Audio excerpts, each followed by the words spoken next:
Dieu a tant aimé le monde qu'il a donné son Fils unique, afin que quiconque croit en lui ne périsse pas, mais qu'il ait la vie éternelle. Jean 3,16.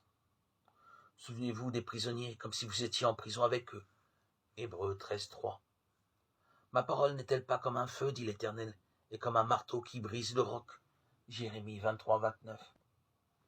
La parole de Dieu est vivante et opérante, plus pénétrante qu'aucune épée à deux tranchants. Elle atteint jusqu'à la division de l'âme et de l'esprit, et elle discerne les pensées et les intentions du cœur. Hébreux 4,12. Nul besoin de prendre la défense d'un lion. Il se défendra tout seul, disait un prédicateur. La Bible a été l'objet d'innombrables attaques. On a cherché à la faire disparaître, mais sans succès. Aujourd'hui, beaucoup contestent qu'elle soit ce qu'elle affirme être, la parole de Dieu. Mais la Bible a assez d'autorité pour assurer sa propre défense.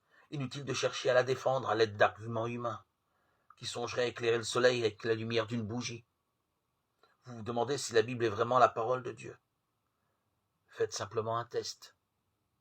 Lisez-la. La Bible ne se compare à aucun autre livre.